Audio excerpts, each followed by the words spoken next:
When you think of the background, Northern Ireland had been ravaged by violence and destruction for many, many years. The border counties were certainly economically deprived because of the Troubles. And apart from trying to end the violence, which took a lot longer, I think it was important that people would see that they had better prospects, economic prospects, in the new situation that was arising. We wanted to bring the maximum resource into helping tackle the problems. Communities which were with real difficulty, divided communities, some with pretty inadequate facilities of one sort and another, trying to help people in a whole range of different ways, and do that by enlisting a lot of international support. And of course, primarily among that, the United States, who were outstanding in the support they gave to help tackle the division of communities, the legacy that there was of distrust and hatred that had gone on for far too long, and to bring a better life for a lot of people who we desperately wanted to help.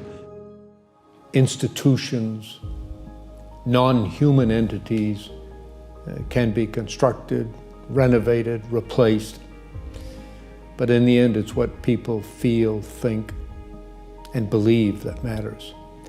And the International Fund for Ireland has been of great importance in helping reconciliation to take hold among the people of Northern Ireland.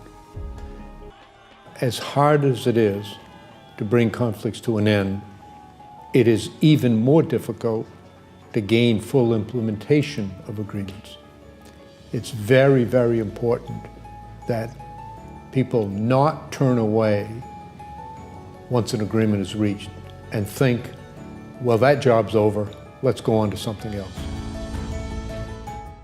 I think the Fund has made a really important and significant contribution in promoting peace and reconciliation, quite often at difficult times and in difficult circumstances over the course of the last 30 years. And I think what's been notable is the preparedness to take some risk, to be able to look at particular projects and see the benefit in bringing communities together and actually having that core agenda.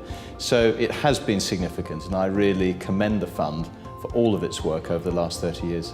I think the Fund plays a hugely important role still, even after 30 years.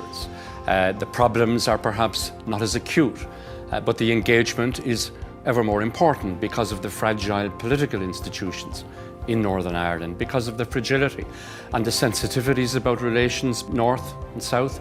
I think it's important that the relevance of the Fund be applied to the ever-changing circumstances. We've many people in Northern Ireland who are still suffering the trauma, and in some unfortunate circumstances, the still open wounds of the Troubles. It's not only an issue for victims and survivors, but also for wider communities. And in the wider communities, the Fund has been particularly active.